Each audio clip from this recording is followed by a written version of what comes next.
As well. Welcome everybody to Mavs Center Court. Larson along with Jeff Skin Wade and Derek Harper, and it feels like injury, illness, fatigue, all really catching up with the Mavericks at this point. Skin, you know, there's been a lot. Their backs have been against the wall for a long time this season. This is a tough part of the schedule at the moment, and just you could sense not a lot of energy out there tonight. Yeah, not a lot of energy, and I don't recall them getting blown out in back-to-back games. I don't remember that happening this year. Maybe there's something I'm forgetting about, but in the last 30 hours, you know, ready for the playoffs after a kind of a tough run for them. So they use the Mavericks to get physical and get right. And then the Mavericks turn around and fly to Milwaukee. And, you know, you mentioned the injuries. No Najee, no P.J. Washington Jr., and you're tired on the second night of a back-to-back. Remember, this game was originally not on the schedule. And, you know, Harvey, you got to play the games that are on the schedule. But the Mavs are run down right now, and I think we've seen it in the last 30 Well, the injury, I think it's safe to say the injuries have finally caught up to this Mavericks team. All of the injuries just not in the cards tonight. Milwaukee had lost 4 straight. They wanted to get off the snide too. Yeah. Usually toes out Tuesday is a good thing. I don't know if you guys saw the title on that graphic. Usually it's a good thing. It is Tuesday. Tonight, though, it was just... I didn't wear sandals here, though. So. You don't have your sandals on tonight, do you? I know. And I think that just does give you a good representation and gives you context of the situation and what the Mavericks were trying to overcome.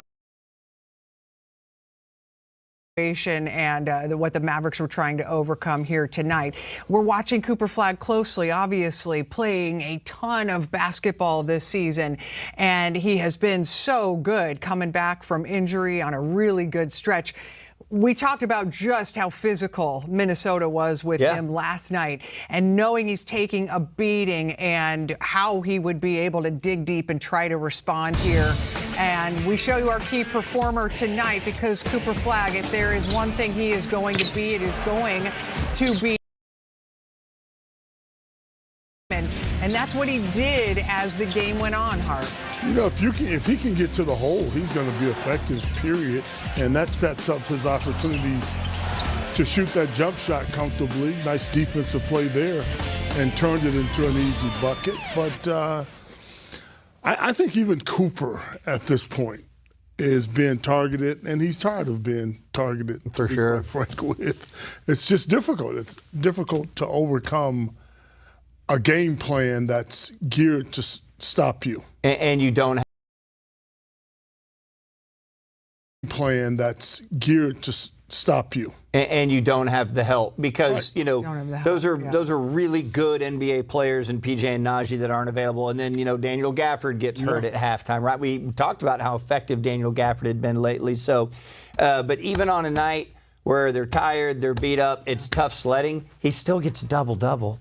He still got 19 and 10 on a bad night, right? That's a sign that you're a beast. When you're still getting 19 and 10 on a night where it is not going for you, but you're still putting up numbers, you can take some solace in that. I agree with that. And, of course, we are keeping close track of the Rookie of the Year race as these two duke it out. That's down clever. The stretch, Hart. That's clever. He got duked out tonight. I mean, Cooper outplayed him by far tonight. Look at Khan's antennas. But, you know, it's going to go right back to what we've been talking about. The shortcomings might be for Coop, and that's the Hornets winning. Yeah, I think they have more to work with as a unit, and I just think that's going to help Knipple a little bit. Yeah, keep in mind this is an award that the media votes on, and the people that vote on it. And there was a time stretch where Coop was hurt, and everyone was talking about the Hornets, and you have Knipple who's knocking down threes, so there's a lot of national conversation about him. So, you know, what Cooper has to do and what he's been trying to do these games coming back is make the conversation about what he's doing again. But it's very difficult when the Mavericks are losing so many games. Mavericks are losing so many games because nationally people don't want to talk about the Dallas Mavericks. They want to talk about other good basketball stories. And so that works against Cooper in this thing that's narrative driven. Well, we talked about it last night. I think what he has going for him, excuse me, easy for me to say, is he was the number one pick. I think the media is they'll take some solace in that he was that number one pick.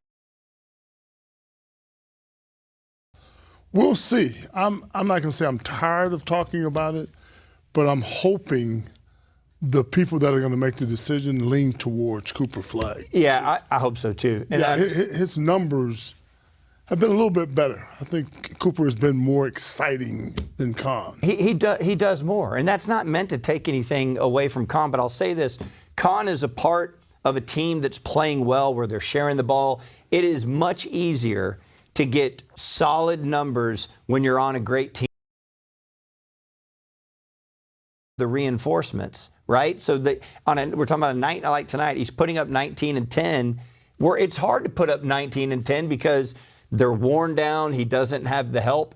It's easier to go put up great numbers when you're on a team that's flourishing offensively and everyone is sharing the ball. To your point, too, Charlotte tonight beats up on Brooklyn big. Tonight beats up on Brooklyn big.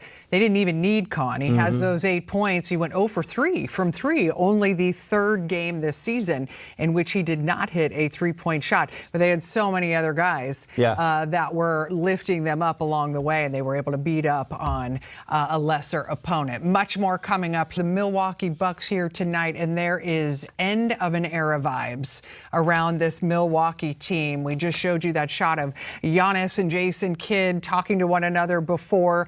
Giannis not playing in this game tonight. Giannis has not played in quite some time, and in fact, it has been a soap opera surrounding the two-time MVP this season. In fact, you go all the way back even to the summer with the discussions between him and the owner, and then you make your way to October and the Bucks reportedly giving the Knicks an open window for a potential trade. Then into December, the injuries come and the discussions about his future return. Into January, re-injures that calf muscle. Self-diagnosis timeline of 6 weeks. Into March, returns, plays in 6 games, has not played since March 15th. And of course, NBA Players Association issuing a statement that Giannis is, quote, healthy and ready to play. What? So what do we make of all of this, guy? I don't know what to make of it, Dana. There's a lot of things going on in those notes that you just gave us a few seconds ago, but I'm under the assumption that if a guy wants to play, you give him the opportunity to play. We complain all the time about guys not wanting to play a little bit injured. That's just a lot of jockeying for the summer. Yeah. Stuff from last year when it was wild card prediction. I'm going the other coast. I think he's going to end up being a Laker. I think there's going to be, and I think he'll be involved in a 3-team trade, and I think LeBron will be involved in that trade, and LeBron will end up not Milwaukee, but somewhere else. I was just going to say. No. He'll. But I'm saying there will be maybe Golden State. But I think that is where he's going to end up. Now, let me also say this. The storyline is crazy, and there's a lot of like, what the heck moments. And part of it is that Giannis is such a nice guy. I don't think he publicly wants to say the things that he's thinking because it's going to come off looking a certain way. Agent saying things and the team saying things, and they're saying the opposite things. It ends up creating this crazy narrative that doesn't make sense. That whole NBA Players Association thing is so weird to have them come out and say that he needs to play. Why wouldn't he come out and say, I want to? It's all so crazy that I'm, as a fan of the NBA and a fan of that player, I love that player. I am ready for him to be somewhere else. Yeah, I was just going to say love has nothing to do with this kind of a thing. The minute the Bucks get an opportunity Oh, over there, I see that. I really do. I think his time is up. Yeah. And it's too much love loss at this juncture. What happens to his brothers, though? I'm concerned about Oh, that. I guarantee